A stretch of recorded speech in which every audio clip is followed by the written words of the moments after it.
পয়গম্বর ইব্রাহিম আলাইহিস সালামকে বলে, ইব্রাহিম তুমি তোমার প্রিয় বস্তু কুরবানি দাও, প্রিয় বস্তু আমার নামে উৎসর্গ করো। ইব্রাহিম আলাইহিস সালাম প্রিয় বস্তু কি দিবেন? প্রিয় বস্তু তো ইব্রাহিম আলাইহিস সালামের কলিজার টুকরা সন্তান। ইব্রাহিম আলাইহিস সালাম উট জবাই করে, না হয় না, আবার স্বপ্ন প্রিয় বস্তু কুরবানি দাও। আবার ছাগলের পাল জবাই করে, না হয় নাই, হবে না, তোমার প্রিয় বস্তু আমার জন্য আমার নামে উৎসর্গ করো, কুরবানি করো। আবার দুম্বা জবাই করে, না, স্বপ্নে দেখে তোমার প্রিয় বস্তু আল্লাহর জন্য কুরবানি করো। ইব্রাহিম আলাইহিস সালামের প্রিয় বস্তু, এই প্রিয় বস্তু একমাত্র কলিজার টুকরা সন্তান। সন্তান হওয়ার পরেও নবী ইব্রাহিম কাছে রাখতে পারে নাই, নির্বাসন দেয়া দিলেন।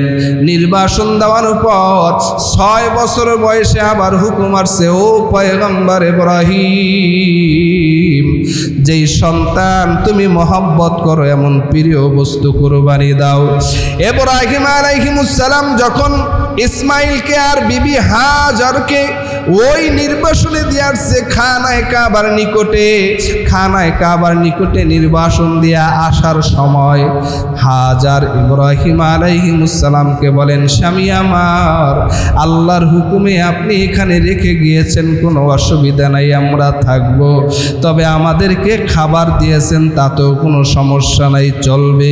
যেই পানি দিয়েছেন, আরবের জমিনে পানির খুব সংকট, আরবের জমিনে অন্য অন্য তরল পদার্থর দামের থেকে পানির দামটা বেশি হয়ে থাকে। কেরাসিন থেকে শুরু করে তৈল, খনিজ পদার্থ, এগুলোর থেকেও পানির দাম বেশি হয়ে থাকে, পানির বড় সংকট। হাজার ডেকে বলে, স্বামী আমার, আমার সন্তানের পানি শেষ হয়ে যাবে, আপনি একটু যদি মাঝে মাঝে এসে একটু পানি দেয়া যাইতেন হয়তো আমাদের জন্য ভালো হতো। কি করুন কথা! ইব্রাহিম আলাইহিস সালাম পিছনের দিকে তাকায় না, আল্লাহর হুকুমে খানায়ে কাবার বাইতুল্লাহর কিনারায় সন্তান আর বিবি রেখে বিদায় নিয়েছেন। এদিক থেকে মা হাজার সন্তানকে খাবারও খাওয়াইলেন, পানিও পান করালেন। এক পর্যায়ে পানিও শেষ, খাবারও শেষ, সন্তান চোখের পানি ফালায়া কান্নার আওয়াজ শুরু করে দিয়েছেন। পানির তৃষ্ণা বড় মারাত্মক তৃষ্ণা। যখন পানির তৃষ্ণা শুরু হয়ে যায়, মানুষ সহ্য করতে পারে না, পানির জন্য কখনো কখনো মানুষ বড় পাগল পারা হয়ে যায়। যুদ্ধের ময়দানে অসংখ্য সাহাবী পানির জন্য ইন্তেকাল করেছেন। পানি এত প্রয়োজন ছিল, সাহাবায়ে কেরাম বলেন, না, আমার থেকে ওই ভাইয়ের কাছে যাও, ওই ভাইয়ের বেশি প্রয়োজন। তার কাছে যাইতে যাইতে দেখা যাইত আর এক ভাই দুনিয়ার থেকে বিদায় নিয়েছেন। মা হাজার তাকায়া দেখে সন্তানের ঠোঁট বড় শুকায় গেছেন, সন্তানের মুখও শুকায় গেছেন, সন্তানের এখন পানির বড় প্রয়োজন। এক পর্যায়ে মা হাজার সন্তানের মুখের ভিতরে জিহ্বা ঢোকায় দিয়েছেন। হঠাৎ করে তার খেয়াল চলে আসছে, না, এই জিহ্বা তো সন্তানের মুখে ঢুকায় দেওয়ার জন্য আল্লাহ বানায় নাই, এই জিহ্বা বানাইছে আল্লাহর স্মরণ করবার জন্য, আল্লাহকে ডাকবার জন্য, আল্লাহর নাম উচ্চারণ করাবার জন্য। এদিক থেকে স্মরণ আসার সাথে সাথে সন্তানের মুখ থেকে মা হাজার জিহ্বাটা বের করলেন। জিহ্বাটা বের করার পর সন্তান পানির জন্য বড় হাহাকার করতেছেন। এদিক থেকে মা ছুটাছুটি করে, কখনো সাফা পাহাড়ের কিনারায় যায়, কখনো মারওয়া পাহাড়ের কিনারায় যায়। ওই আরবের জমিনে বালুর কণাগুলো দেখে মনে হয় পানি চিকচিক করতেছেন, কিন্তু না, কখনো কখনো আপনারা মরুর প্রান্তরে যখন হাঁটবেন দেখবেন বালুর কণাগুলো যখন চিকচিক করে সাগরের পানির ঢেউয়ের মতন মনে হয়। ওই মা হাজার একবার সাফা প্রান্তরে আর একবার মারওয়া প্রান্তরে দৌড়াদৌড়ি শুরু করে। ওই মারওয়া প্রান্তরে যায় পানির জন্য, কিন্তু না, সেই জায়গায় যাও পানি পাওয়া যায় না। আবার মারওয়া প্রান্তরে আসে, না, পানি নাই। ইন্নাস সাফা ওয়াল মারওয়াতা মিন শাআইরিল্লাহ ফামান হাজ্জাল বাইতা আও ইতামারা ফালা জুনাহা আলাইহি আইয়াতাওয়াফা বিহিমা ওয়া মান তাতাওয়া খাইরান ফাইন্নাল্লাহা শাকিরুন আলীম।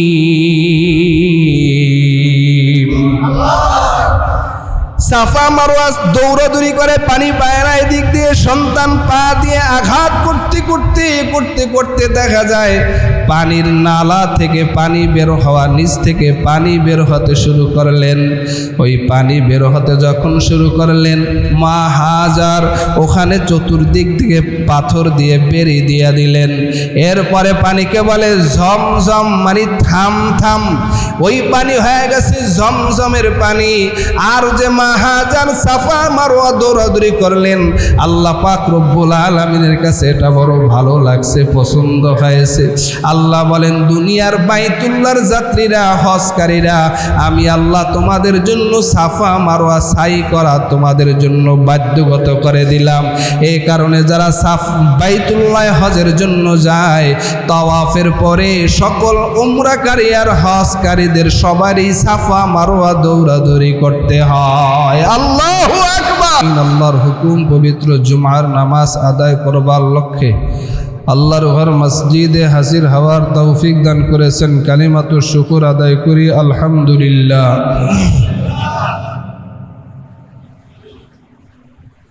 অত্যন্ত দামি দিন, বরকতপূর্ণ দিন, ফজিলতপূর্ণ দিন।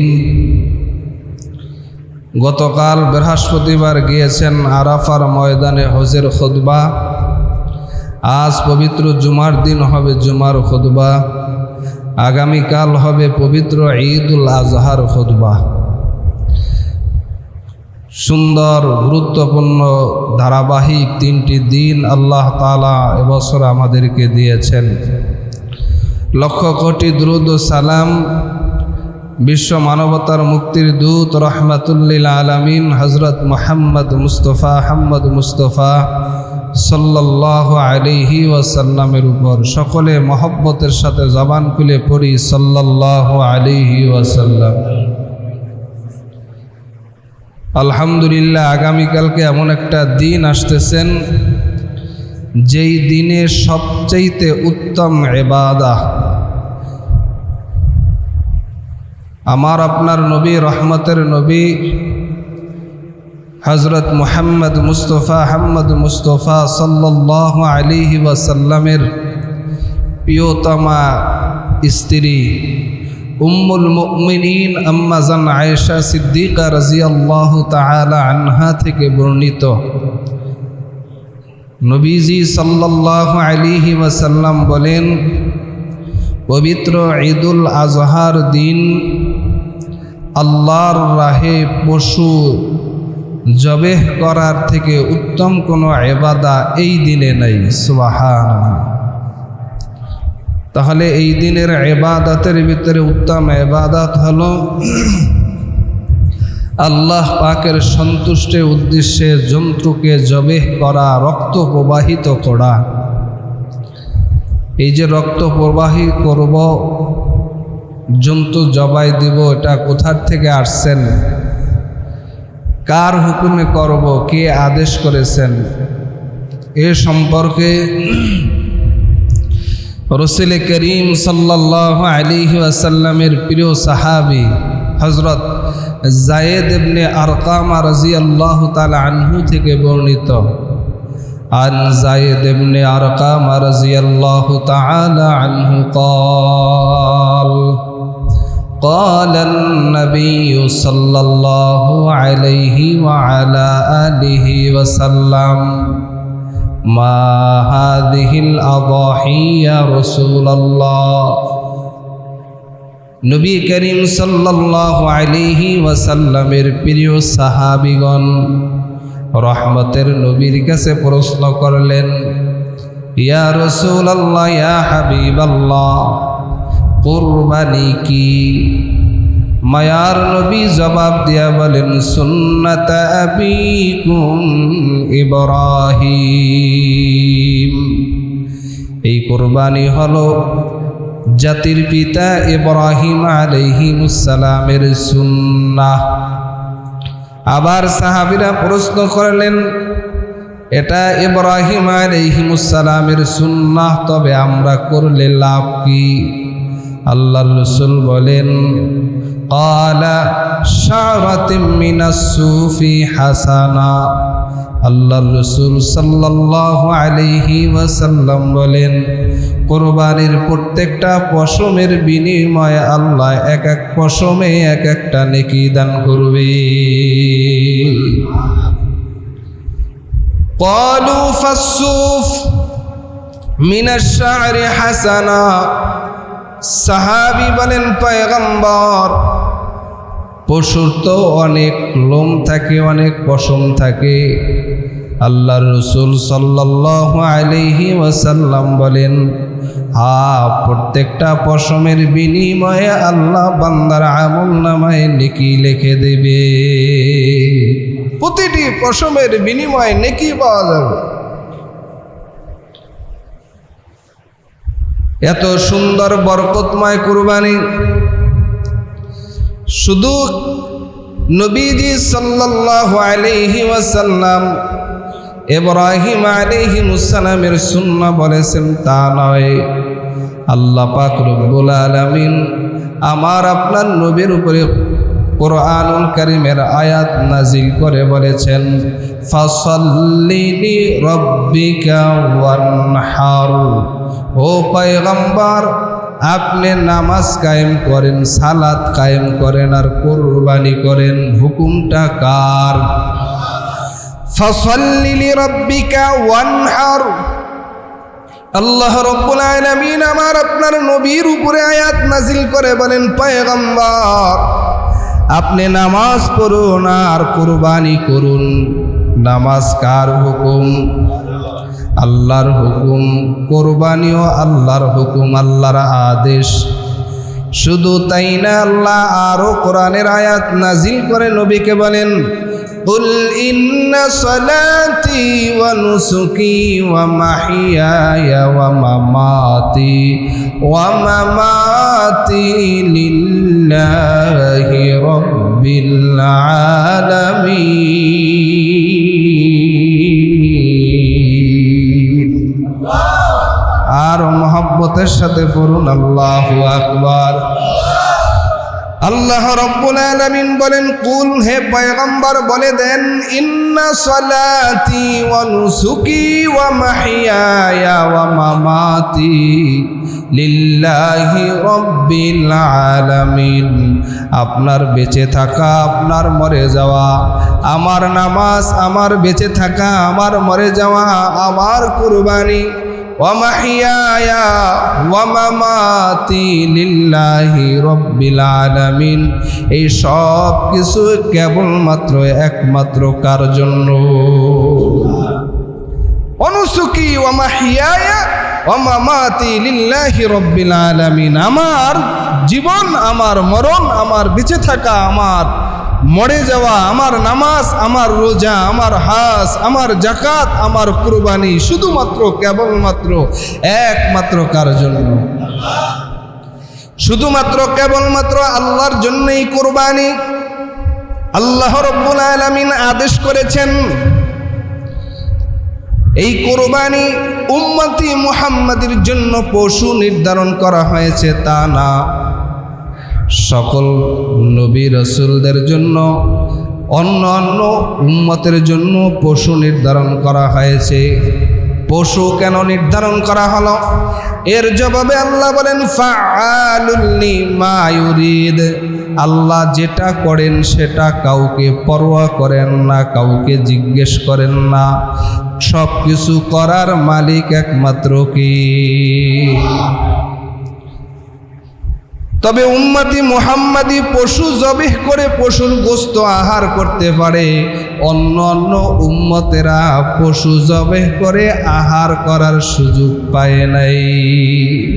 অন্যান্য উম্মতের ভিতরে যখন পশু জবেহ করতেন, আল্লাহর আদেশ ছিল এই পশুগুলো একটা নির্দিষ্ট জায়গায় রেখে দিবে।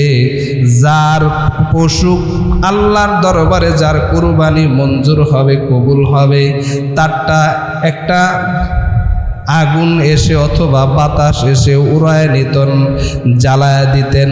আর যারটা কবুল হতো না তারটা জায়গায় নির্দিষ্ট জায়গায় পড়ে থাকতো। কিন্তু উম্মতি মুহাম্মাদের উপরে আল্লাহ বড় দয়া কইরা মায়া কইরা এমন একটা আদেশ করেছেন, না, আমার উম্মতি মুহাম্মাদের পশুগুলো এমন নির্দিষ্ট জায়গায় রাখলে পরে আমার উম্মতি মুহাম্মাদি লজ্জিত হয়ে যাবে। যদি কুরবানি কবুল না হয় আমার উম্মতি মুহাম্মাদি লজ্জা পাবে।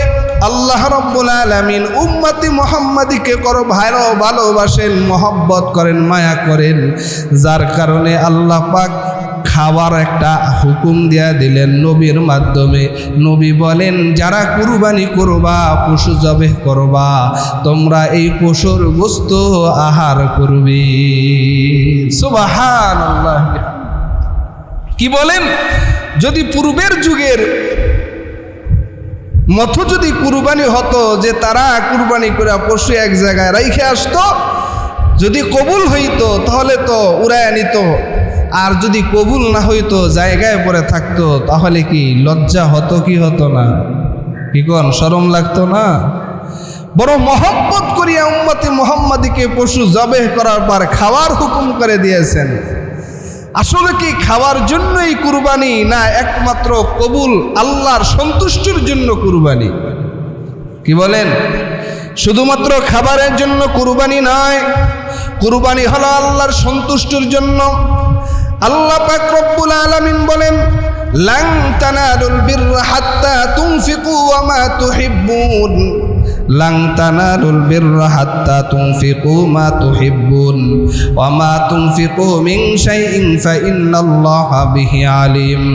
তোমাদের সম্পদ অতক্ষণ পর্যন্ত আল্লাহর দরবারে কবুল হবে না যতক্ষণ পর্যন্ত তোমাদের মহব্বতের বস্তুগুলো আল্লাহর জন্য কুরবানি না করবে। তোমাদের মহব্বতের জিনিসগুলো আল্লাহর জন্য যতক্ষণ ব্যয় না করবে ততক্ষণ পর্যন্ত তোমাদের এই কুরবানি কবুল হবে না। পৃথিবীর প্রত্যেকটা মানুষের মহব্বতের একটা বস্তু হলো অর্থ, সম্পদ। কথা বলেন ঠিক কি না? অনেক সময় মানুষ বলে যে সন্তানের শোক সহ্য করতে পারে, কিন্তু অর্থের শোক, সম্পদের শোক, মালের শোক এটা সহ্য করতে পারে না। মানুষ জ্ঞান হারা হয়ে যায়, পাগল হয়ে যায়, বেচৈন হয়ে যায়। সম্পদ মানুষ বড় মহব্বত করে, এই মহব্বতের সম্পদ দিয়া আল্লাহর সন্তুষ্টির জন্য কুরবানি করা। মোহতারাম হাজিরিন, পয়গম্বর ইব্রাহিম আলাইহিস সালাম মহব্বতের বস্তু আল্লাহর জন্য কুরবানি করবে। আল্লাহ পাক রব্বুল আলামিন নবী ইব্রাহিম আলাইহিস সালামকে পরীক্ষা করেন। পৃথিবীর প্রত্যেকটা ঈমানদার মুমিন মুসলমানকে আল্লাহ পাক রব্বুল আলামিন পরীক্ষা করবেন। সকল নবী রাসূলদেরকে পরীক্ষা করেছেন। ইব্রাহিম আলাইহিস সালামের পরীক্ষার ভিতরে একটা পরীক্ষা হলো অগ্নিকুণ্ডতে নিক্ষেপ করা। নিজের কওমেরা নিজে ইব্রাহিম আলাইহিস সালামকে জীবন্ত রাখতে চায় না, আগুনের ভিতরে ফালায়া দিয়েছেন। কিন্তু আল্লাহ যদি ইচ্ছা করতেন আগুনকে নিভা দিতে পারতেন। বলেন, আগুনকে কি আল্লাহ নিভা দিয়েছিলেন? না, না, আল্লাহ আগুনকে নিভা দেয় নাই, আগুনকে আল্লাহ নিভা দেয় নাই। কিন্তু আল্লাহ আগুনের ভিতরে ইব্রাহিম আলাইহিস সালামকে ফালানোর পরে আল্লাহ আদেশ করেছেন, কুল্না ইয়া নারু কুনি বারদাও ওয়া সালামান আলা ইব্রাহিম।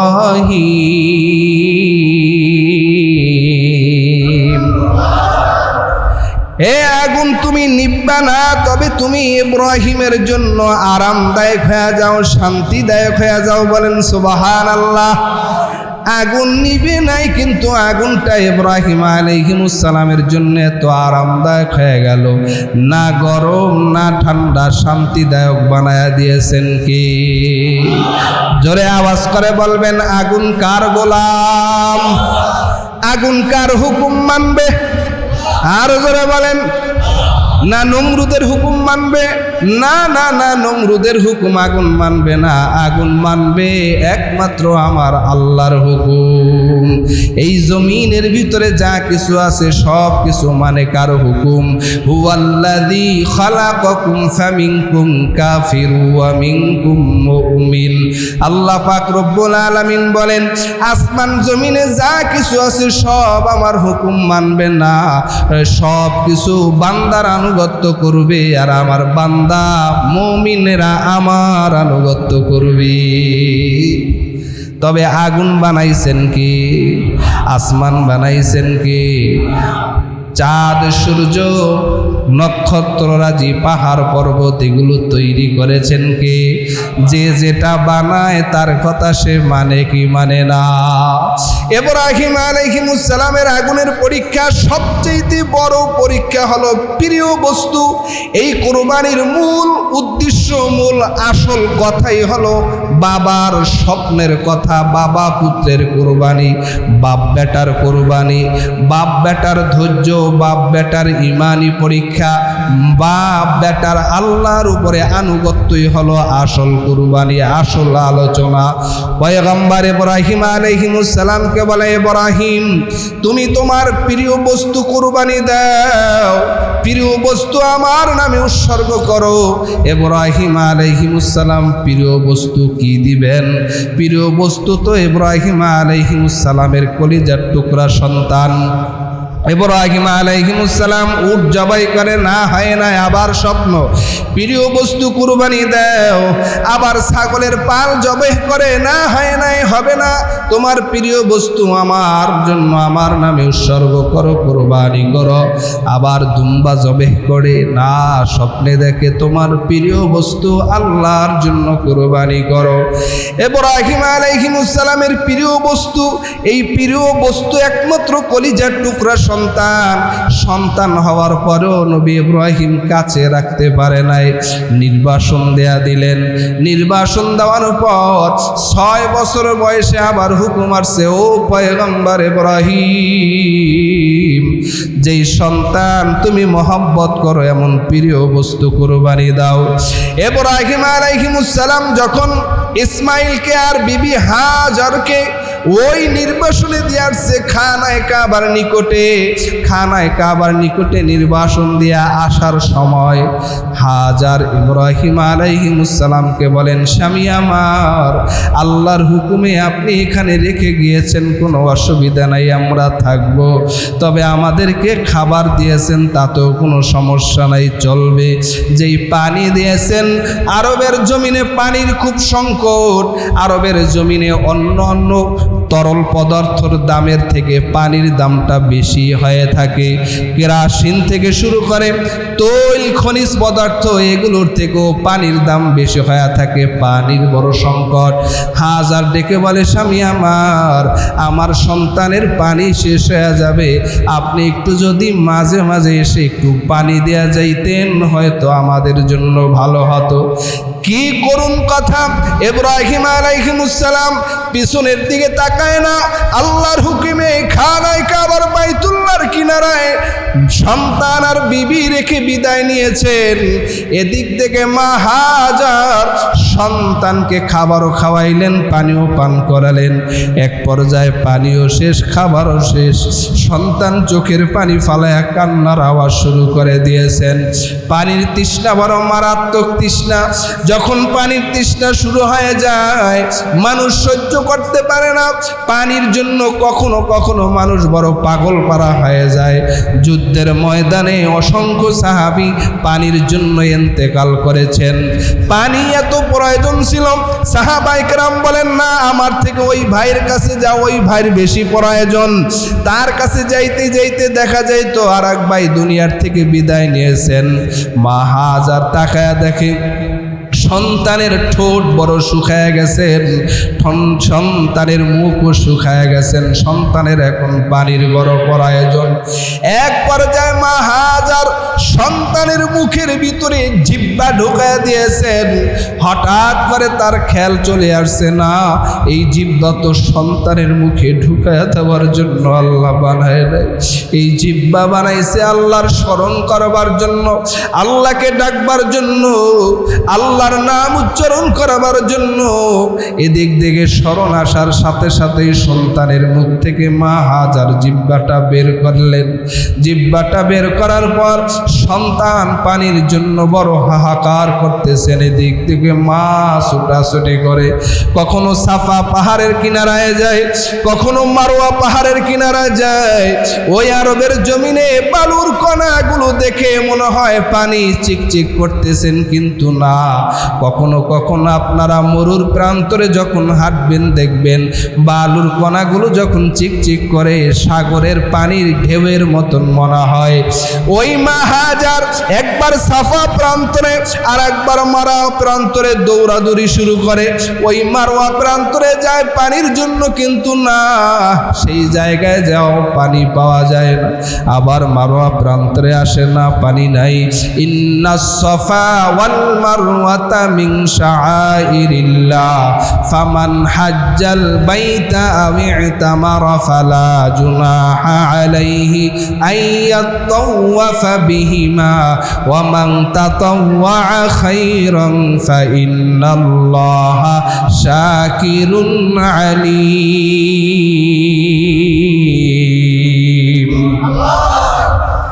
সাফা মারওয়া দৌড়াদৌড়ি করে, পানি পায় না। এদিক দিয়ে সন্তান পা দিয়ে আঘাত করতে করতে করতে করতে দেখা যায় পানির নালা থেকে পানি বের হওয়া, নিচ থেকে পানি বের হতে শুরু করলেন। ওই পানি বের হতে যখন শুরু করলেন, মা হাজার ওখানে চতুর্দিক থেকে পাথর দিয়ে বেরিয়ে দিয়ে দিলেন। এরপরে পানিকে বলে ঝমঝম, মানে থাম থাম। ওই পানি হয়ে গেছে ঝমঝমের পানি।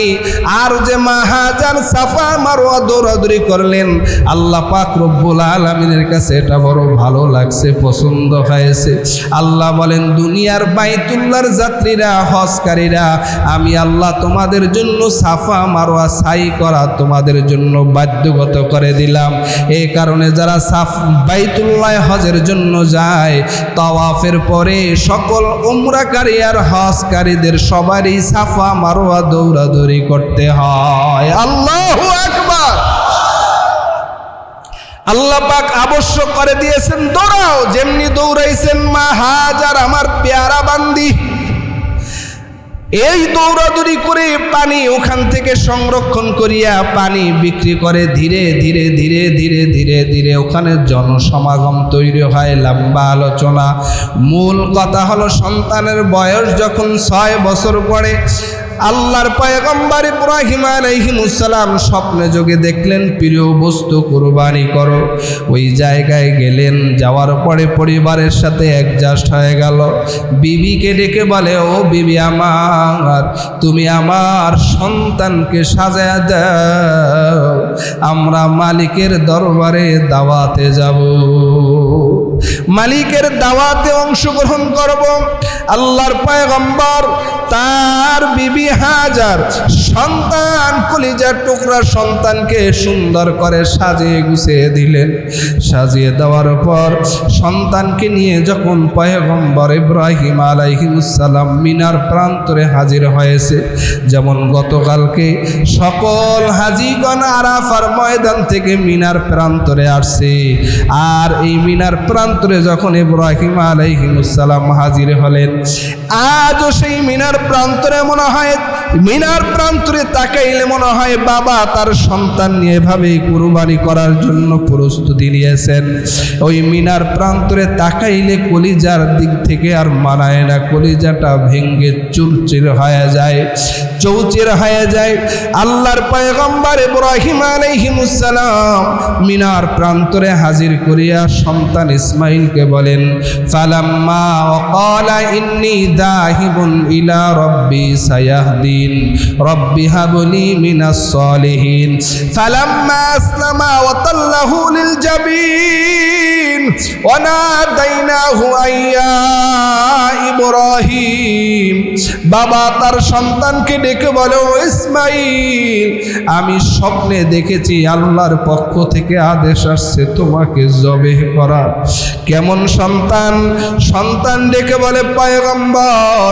সন্তান ডেকে বলেন, বাবা আপনি যা স্বপ্নে দেখেছেন, আপনি আল্লাহর পক্ষ থেকে যা আদেশ পেয়েছেন তা কার্যকর করেন। আপনার সন্তান ইসমাইলকে আপনি ধৈর্যশীল হিসাবে পেয়ে যাবেন। কদ সাদ্দাকতার রুইয়া ইন্না কাযালিকা নাজজিল মুহসিনিন ইন্না হাযা লাহুয়াল বালাউল মুবিন। আপনার সন্তানকে আপনি ধৈর্যশীল হিসাবে পেয়ে যাবেন। আপনার স্বপ্ন আপনি বাস্তবায়ন করেন। এ সন্তানেরা, কেমন সন্তান বাবার আনুগত্য করেছেন, বলে নাই না আপনি আমাকে হত্যা করতে পারবেন না, আপনার স্বপ্ন আপনি বাস্তবায়ন করতে পারবেন না। ইসমাইল আলাইহিস সালাম বলে, বাবা আপনি আপনার স্বপ্ন বাস্তবায়ন করেন, কুরবানি করেন। মূল উদ্দেশ্য তো সন্তান কুরবানি করা না, মূল উদ্দেশ্য হলো আল্লাহ পাক পরীক্ষা নিতেছেন, বাপ বেটার পরীক্ষা। এই বাপ বেটা আল্লাহর আনুগত্যের জন্য কেমন দেওয়ানা, আল্লাহর আনুগত্যের পরীক্ষা নিতেছেন। ইসমাইল পয়গম্বর তিনি বললেন, বাবা আপনি আপনার স্বপ্নকে কার্য করেন, আল্লাহর হুকুম আপনি পালন করেন। তবে আপনি যে আল্লাহর হুকুম পালন করবেন, আপনি আমার হাতগুলো ভালোভাবে বেঁধে নেবেন। তবে বাবা কথা হলো, এই কথাটা যদি আপনি আমার মায়ের কিনারায় বলতেন, আমি আমার মায়ের কাছ থেকে ভালোভাবে বিদায় নিয়ে আসতাম। কারণ আমার মা 6টা বছর পর্যন্ত বড় কষ্ট করে লালন পালন করেছে। এই জমিনে মা তার সন্তানের মুখের ভিতরে জিহ্বা ঢুকায়া দিয়েছে। ও বাবা আপনি আমার মায়ের কিনারায় যদি বলতেন, আমি মার থেকে বিদায় নিয়ে আসতাম। তবে আমার বিদায়ের পর আপনি আমার মাকে সান্ত্বনা দিবেন, আমার মাকে কান্না করতে বারণ করবেন, আমার মার সাথে আপনি রাগ করবেন না। আল্লাহ যদি তৌফিক দান করে ওই পরকালে আমার মায়ের সাথে আমার সাক্ষাৎ হয়ে যাবে। আল্লাহু আকবার। কেমন সন্তান? যেই সন্তান বলে, ও বাবা মায়ের কাছে বলতেন, মায়ের কিনারা থেকে বললে মার থেকে আমি বিদায় নিয়ে আসতাম। মা বাবা ভক্ত সন্তান। ওই ইসমাইল বলেন, বাবা আপনি আমাকে জবেহ করবেন তো ভালোভাবে বেঁধে নেন, কারণ আমার পা যেন আপনার শরীরে না লাগে। এই জবেহ করতে যেয়ে যেন আমার বেয়াদবি হয়ে না যায়। ও সন্তান, আজ মা বাবার কমন মানো না, মা বাবার হক মানো না, মা বাবার সাথে বেয়াদবি করো। পয়গম্বর ইসমাইল বাবাকে ডেকে বলে, বাবা আপনি আপনার চক্ষুটাও ভালোভাবে বেঁধে নেন, কারণ আমাকে যখন জমিনে সহায় দিবেন, হয়তো আমার চেহারার দিকে তাকাইলে আপনার বড় মায়া লাগবে রে বাবা। অতএব আপনার অন্তরে যদি আপনার ভিতরে মায়া লাগা যায়, জবাই যদি দিতে না পারেন, আপনার চক্ষু আপনি ভালোভাবে বেঁধে নেন, আমার হাত পাগুলো ভালোভাবে বেঁধে নেন। আল্লাহর পয়গম্বর এমন ভাবে সন্তানকে বেঁধে নিলেন। চক্ষু বেঁধে নিয়ে যখন জবের কাজ শুরু করবে, আল্লাহর রাসূল হাদিসের ভিতরে বলেন, আল্লাহ পাকের আরশ মহল্লা পর্যন্ত থরথর করে কম্পন শুরু করে দিয়েছেন। ফেরেশতারা বলে, পয়গম্বর, ফেরেশতারা বলে, আল্লাহ আপনার ইব্রাহিম, আপনার বন্ধু ইব্রাহিম নবী তার সন্তানকে আজকে জবে করে ফেলবে। এমন সময় আল্লাহ পাক রব্বুল আলামিন জিবরাইলকে আদেশ করেন, ও জিবরাইল যাও জান্নাত থেকে একটা দুম্বা নিয়ে ইব্রাহিমের চাকুর তলে দিয়ে আসো। ইব্রাহিমের চাকুর তলে যখন জান্নাতি দুম্বা নিয়ে আসছে, ওই আসার সময় আওয়াজ করে বলে, আল্লাহু আকবার, আল্লাহু আকবার। জোরে আওয়াজ করে বলেন, আল্লাহু আকবার, আল্লাহু আকবার। আল্লাহু আকবারের আওয়াজ শুনতেছেন। ইব্রাহিম আলাইহিস সালাম বলেন, আল্লাহু আকবার, আল্লাহু আকবার, লা ইলাহা ইল্লাল্লাহ, আল্লাহ বাদে কোনো মাবুদ নাই, আল্লাহ বাদে কোনো ইলাহ নাই। জিব্রাইল আমিনের আল্লাহু আকবার, ইব্রাহিম আলাইহিস সালামের আল্লাহু আকবার। সন্তান জবাই করার পরে বলে ওয়ালিল্লাহিল হামদ, আল্লাহর শুকরিয়া। রক্ত লাগার পরে বলে ওয়ালিল্লাহিল হামদ। এটাকেও তাকবীরে তাশরিক হিসাবে আল্লাহ কবুল করে নিয়েছেন।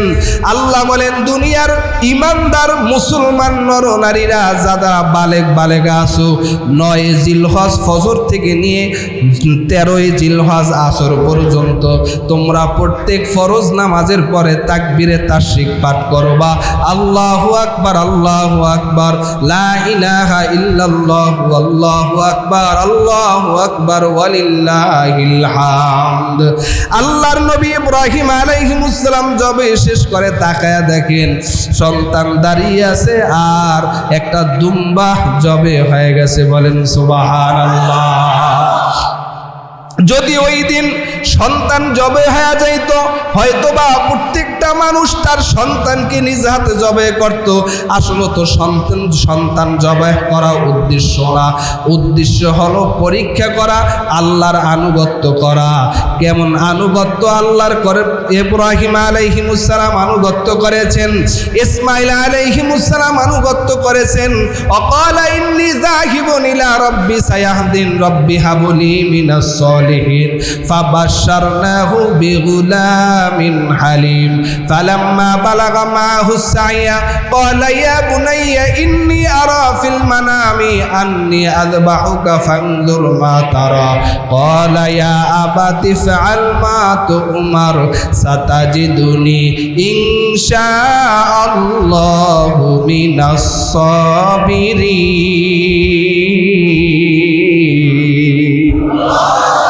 কেমন ধৈর্য ধরেছেন ইসমাইল আলাইহিস সালাম। বলে বাবা আপনি আমাকে ধৈর্যশীল পাবেন, কোনো টেনশন করবেন না, আপনি আল্লাহর হুকুম বাস্তবায়ন করতে থাকেন, কোনো চিন্তা করবেন না। এই যে আনুগত্য, আল্লাহর আনুগত্য, কার আনুগত্য? সন্তান আনুগত্য, স্ত্রীও তাদের আনুগত্য করে না। যেই পরিবার আল্লাহর আনুগত্য যত মজবুত, ওই পরিবারভুক্ত অধীনস্থ যারা আছে তার আনুগত্য তারা মজবুত। কথাটা বুঝছেন? মোহতারাম হাজিরিন, আল্লাহর উদ্দেশ্যে কোরবানি করা, আল্লাহর কাছে এই গোশত পুষবে না, রক্ত পুষবে না, আল্লাহর কাছে পুষবে বান্দার তাকওয়া। আল্লাহ বলেন কুল ইন তুফু মা ফি সুদুরিকুম আও তুবদুহু ইয়ালামুল্লাহ। হে বান্দারা, মনে মনে যা চিন্তা করো আর মুখে যা বলো, কেউ যা জানলেও একজন জানি, সেটা হলো আমি আল্লাহ। বলেন মনের খবর কে জানে? আরো জোরে বলেন আল্লাহ জানেন। আসুন কিছু কথা, কুরবানি করা এটা ওয়াজিব। কারা কুরবানি করবে? সম্পদ, নিসাব পরিমাণ সম্পদ। নিসাব পরিমাণ সম্পদ কতটুকু নিসাব? 52.5 তোলা রূপা, 7.5 তোলা স্বর্ণ। এই সমপরিমাণ সম্পদ যদি জিলহজ মাসের 10, 11, 12 3 দিন, কয়দিন? 3 দিন।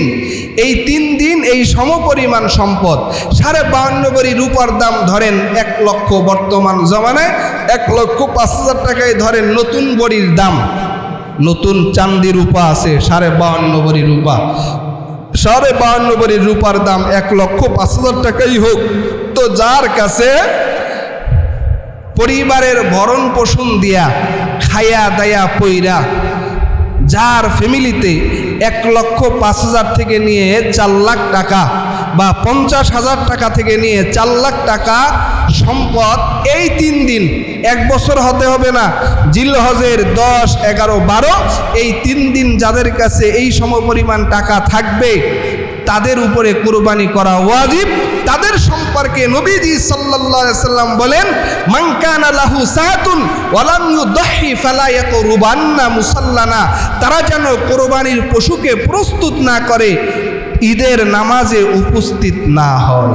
এর মানে হলো তারা ঈদগাহে আসবে না, এটা এর উদ্দেশ্য এটা না। এর উদ্দেশ্য হলো কুরবানির গুরুত্ব বোঝানো। অবশ্যই তারা যেন কুরবানির পশুকে প্রস্তুত করে আসে। একা পারি না, দুইজনে দেই, দুইজনে পারি না, তিনজনে দেই, তিনজনে পারি না, চারজনে দেই, চারজনেও পারি না, পাঁচজনে দেই, পাঁচজনে পারি না, সাতজনে দেই। একাই দিতে হবে এটা শরীয়তের বিধান না, সাত শরীকও কোরবানি দেওয়া যায়। কোরবানির মৌলিক বিষয়গুলো খেয়াল রাখার ভিতরে একটা বিষয় হলো মৌলিক চারটা বিষয় খেয়াল রাখতে হবে। কয়টা? চারটা বিষয়, মৌলিক চার বিষয়ের ভিতরে এক নম্বর বিষয় হলো নিয়ত। এক নম্বর বিষয় কি? নিয়ত। নিয়ত হতে হবে একমাত্র খালেস।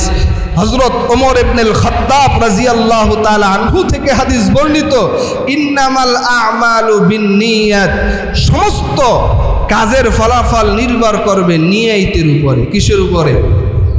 নিয়তের উপরে। মৌলিক বিষয়ের ভিতরে চারটা মৌলিক বিষয় খেয়াল রাখা। এক নম্বরে হলো নিয়ত।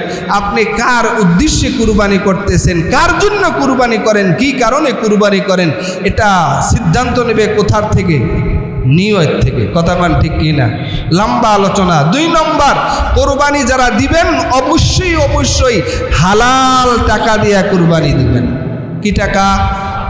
সুদের টাকা, ঘুষের টাকা, ডাইনে বামের টাকা, পচা নষ্ট টাকা।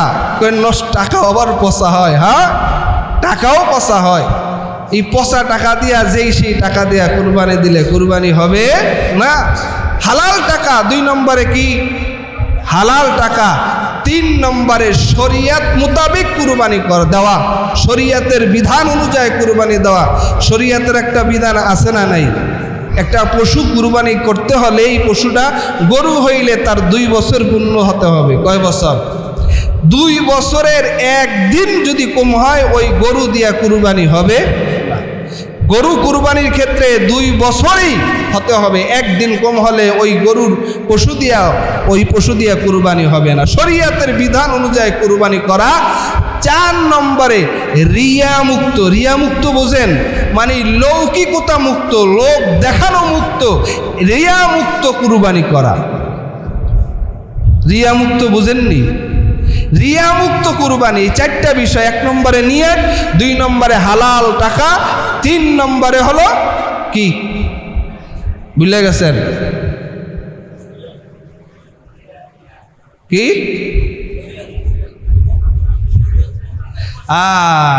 এই তো ওয়াজ শুনি কান সুখের জন্য। 1 নম্বরে নিয়ত, 2 নম্বরে হালাল টাকা, 3 নম্বরে শরীয়ত অনুযায়ী, 4 নম্বরে রিয়া মুক্ত কুরবানি। কয়টা বিষয়? জোরে বলেন, আওয়াজ করে ওখানে। 1 নম্বরে কি? আরে কইতে কি কষ্ট লাগতে আছে? পারেন না, কইবেনও না, শিখবেনও না। জোরে কান। 1 নম্বরে কি? 2 নম্বরে হালাল টাকা, 2 নম্বরে, 3 নম্বরে শরীয়ত মোতাবেক, শরীয়ত অনুযায়ী। শরীয়ত মোতাবেক কুরবানি মানে শুধু বয়স না, জবাইয়ের ক্ষেত্রে শরীয়ত মোতাবেক কুরবানি করা। অনেক সময় দেখা যায় 1.5 লাখ, 2 লাখ, 3 লাখ, 4 লাখ টাকা দিয়ে কুরবানি করি, জবাইয়ের ক্ষেত্রে নিজেও জবাই দিতে পারি না, যে জবাই দেয় জবাই টাকাও দেই না, কুরবানি হইব না কিন্তু, খবরদার। রিয়া মানে লৌকিকতা না, হিংসা না। রিয়া অর্থ হিংসা না, রিয়া মানে লৌকিকতা। রিয়ার বাংলা কি? লোক দেখানো। লৌকিকতা মুক্ত হতে হবে। রিয়া মুক্ত মানে লৌকিকতা মুক্ত। রিয়া মুক্ত মানে কি? লৌকিকতা মুক্ত। এই 2.5 লাখ টাকায় তা কুরবানি দিতে আসি, মানুষ দেখবে, এটা নিয়ে সমাজে হাঁটায়, ফুল টুল পরায়। রিয়ার বাংলা হলো লৌকিকতা। কথা বুঝেননি? রিয়া মানে কি? লৌকিকতা। রিয়া মানে কি? লৌকিকতা। হিংসা আলাদা। তাইলে শরীয়ত মোতাবেক হইলো যখন জবে করবে একটা জিনিস খেয়াল রাখতে হবে। অনেক সময় দেখা যায় হুজুরে চাকু ধরছে, কিছু ওই কসাই ভাইরা আছে তারাও খেদমত করে। দেখা যায় কসাই ভাই কয়, হুজুর আপনি উঠেন উঠেন, যান যান, একটা চাকু দিয়া ফার দেয়। এই ফার দেওয়ান যাইতো যতক্ষণ পর্যন্ত ওই যে রক, যেই রক না কাটলে সে জান যাবে না, রক্ত প্রবাহিত হবে না, ওই রক কাটার আগ পর্যন্ত চাকু ছাড়া যাবে না। শরীয়ত মোতাবেক কুরবানি করা। আর যে আরাতে পশুটা জবাই করব, আরে ভাই জবাইয়ের ক্ষেত্রে আল্লাহ তো আদেশই করেছেন, দোয়াও তো করেছেন ইব্রাহিম আলাইহিস সালাম, ফাতাকাব্বাল মিন্নি, আল্লাহ তুমি কবুল করো। আল্লাহর কাছে দোয়া করে না, ফাতাকাব্বাল মিন্নি ইন্নাকা আনতাস সামিউল আলিম।